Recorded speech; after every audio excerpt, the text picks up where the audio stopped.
Perahu ini sedang menangkap ikan di luar laut. Jaring yang dilempar ke bawah sepertinya menangkap sesuatu yang berat. Masih belum menunggu pelaut senang, perahu itu tiba-tiba diseret dengan keras ke belakang oleh jaring. Bahkan buritan perahu ditarik ke dalam air. Ternyata jaringnya tidak menangkap sekelompok besar ikan. Ialah kapal selam nuklir.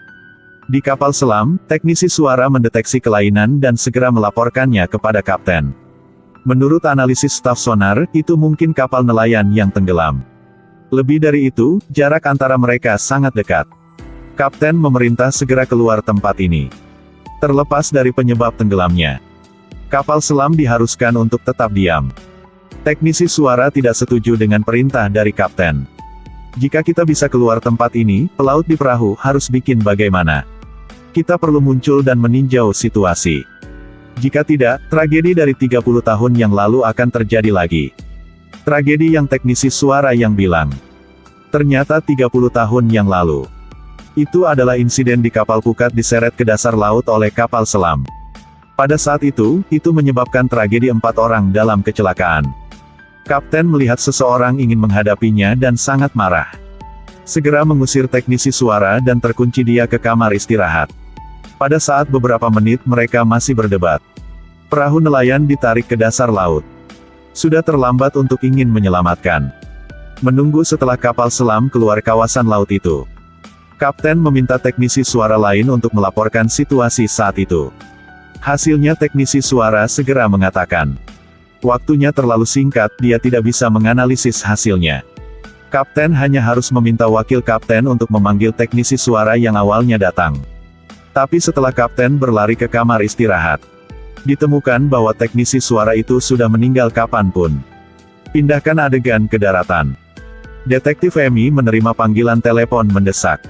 Menyuruhnya untuk menyelidiki kasus pembunuhan di kapal selam yang tidak jelas nomor.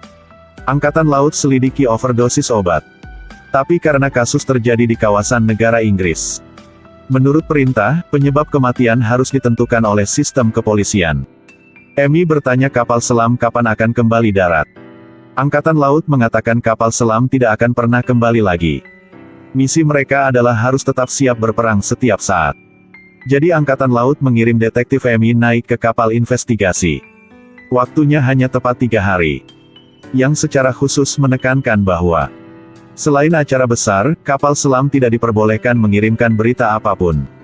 Karena sinyal bisa terungkap posisi kapal selam.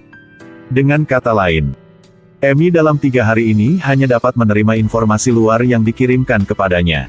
Setelah selesai rapat, Emi mulai menyelidiki dokumen tentang teknisi suara yang meninggal. Di atas tercatat bahwa dia pernah lulus tes obat. Jadi tingkat kematian akibat overdosis obat sangat kecil. Emi memberitahu rekannya yang berbasis di darat untuk menyelidiki teman dan teknisi suara.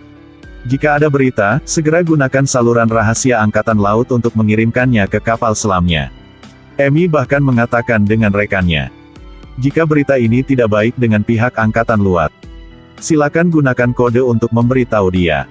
Emi pergi ke kawasan itu, kapal selam juga muncul di atas. Menunggu setelah Emi naik ke kapal selam. Kapal selam segera tenggelam ke dasar laut. Emi sangat cepat mulai kerja.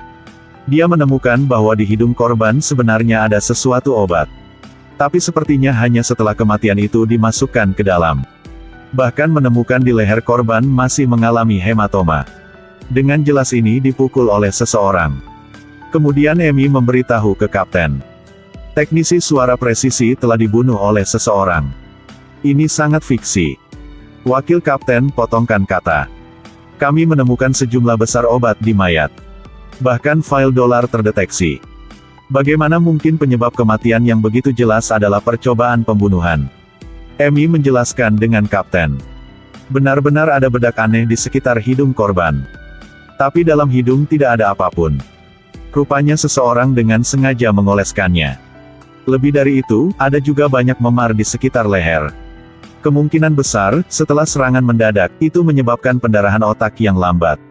Di mata Emi, seluruh kapal selam sekarang sudah berubah menjadi tempat terjadi kasus penjahat. Jadi dia meminta kapal selam kembali darat untuk menerima penyelidikan. Kapten berkata dia hanya mendengarkan kolonel dan perdana menteri. Tidak ada perintah mereka benar-benar tidak akan kembali ke darat. Kapten bahkan mengancam Amy tidak bisa bilang tentang pembunuhan. Dia tidak ingin kru panik di dalam. Tapi setelah Amy pergi, Kapten dan wakil kapten mengadakan pertemuan internal. Membahas cara menyembunyikan pembunuhan kali ini. Membuat Amy tidak memperbesar masalah ini.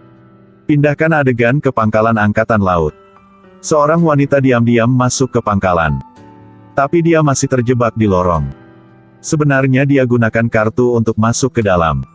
Dari foto, tahu bahwa itu kartu gesek teknisi suara yang baru saja meninggal. Kemudian wanita itu dibawa ke kantor polisi. قم بتثبيت التطبيق وجمع الهدايا. Kristen tahu dari kata-kata wanita itu. Dia ialah pacar korban bernama Randa. Menyusup ke pangkalan angkatan laut kali ini.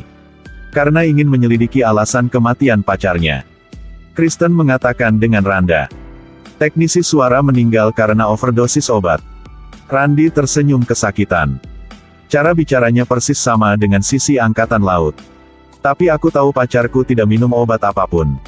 Angkatan laut pasti bersembunyi sesuatu jadi bilang seperti ini.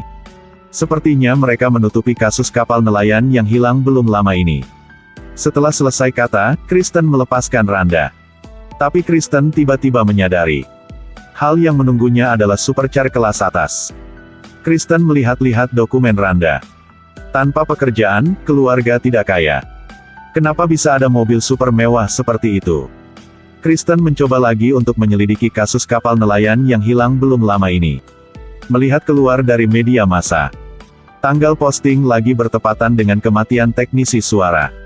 Di pihak lain, Amy di kapal selam masih lanjut menyelidiki. Petugas ini adalah orang yang terakhir melihat teknisi suara.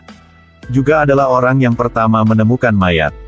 Tetapi ketika Amy bertanya kepadanya mengapa dia harus pergi ke kamar istirahat untuk apa, petugas dengan susah tidak menjawab. Amy pergi ke tempat terakhir dia melihat teknisi suara. Semprotkan air obat di dekatnya. Lalu membuka senter lalu menemukan. Ada reaksi fluoresen yang tak terhitung jumlahnya di tanah. Lampu neon ini membuktikan bahwa dulu ada noda darah yang tak terhitung jumlahnya di sini. Satu-satunya hal yang telah dibersihkan. Petugas saat ini semakin panik.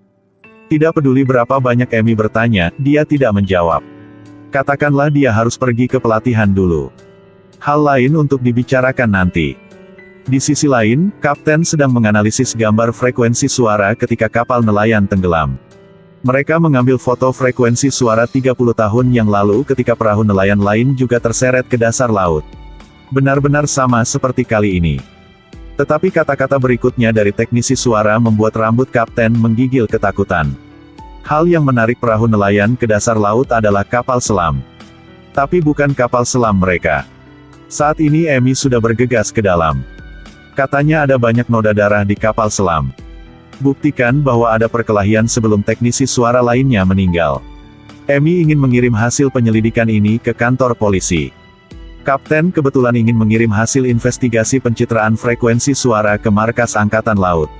Segera setuju dengan permintaan Amy. Namun, setelah menerima laporan, markas angkatan laut langsung membatalkan hasil investigasi Amy. Pemikiran markas sama dengan pemikiran Kapten. Mereka tidak ingin mengaitkan kasus ini dengan kasus pembunuhan. Selanjutnya, sekarang ada masalah yang lebih sulit untuk dipecahkan. Itu adalah sebuah kapal selam yang enak sedang bergerak di kawasan mereka. Di sisi lain Amy menerima pesan rahasia dari rekannya Kristen. Karena telegraf dikirim melalui angkatan laut. Jadi gunakan kode khusus yang hanya bisa dimengerti oleh 2 orang. Dalam surat tersebut disebutkan. Pada hari teknisi suara yang meninggal memiliki perahu nelayan yang tenggelam. Kematian teknisi suara kemungkinan besar terkait dengan tenggelamnya kapal ini. Amy, setelah menerima berita ini, segera pergi menemui Kapten untuk menyelidiki situasinya.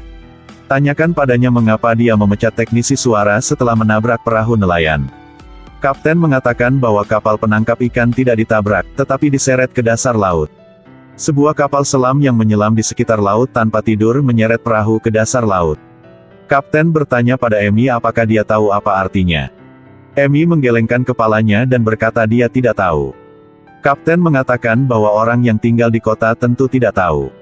Sepanjang hari, hanya bersosialisasi dengan pencuri kecil. Kapten mengatakan kekuatan kapal selam tergantung pada 3 faktor. Yang pertama, terpaksa harus memiliki senjata kuat. Kedua, musuhnya tidak akan pernah tahu apakah dia menggunakannya atau tidak. Faktor terakhir adalah, ketika dia ingin menggunakan musuh dia akan tak terbendung. Jadi kapal selam harus bersembunyi setiap detik dan setiap menit. Jika kami diawas oleh kapal selam musuh, itu berarti kita sudah berada di zona yang kurang beruntung.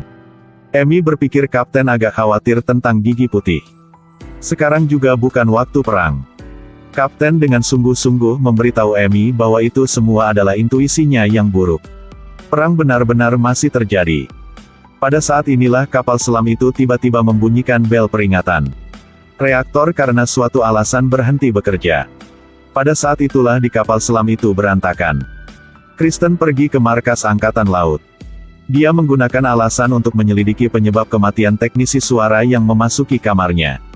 Kristen berpikir bahwa pacarnya tidak peduli dengan bahaya tertangkap dan mengambil risiko membobol di sini. Pasti ingin menemukan sesuatu. Sebenarnya Kristen sangat cepat menemukan kursi di kamar bermasalah. Tiba-tiba jatuh dari inti meja keluar USB. Kristen mengeluarkan komputer dan membuka USB. Di dalamnya ada dokumen yang dilindungi kata sandi. Video yang direkam oleh teknisi suara. Di video dia berkata, kapal selam dengan nomor tidak tidur memiliki lubang manajemen yang tak terhitung jumlahnya. Bahkan ada musuh sudah masuk. Kekacauan di kelas bawah, pejabat tinggi yang tidak peduli. Mereka hanya peduli dengan posisi mereka. Jika suatu hari saya mati di laut lepas sedalam 2 km. Kemudian dia akan memberi pemirsa video ini beberapa petunjuk yang sangat penting. Kristen berpikir bahwa teknisi suara meninggal pasti terkait dengan rahasia ini. Jadi apa rahasia-rahasia ini? Apa yang menyeret perahu nelayan ke dasar laut? Ayo follow kami dalam 2 hari lagi, akan ada episode berikutnya, semuanya.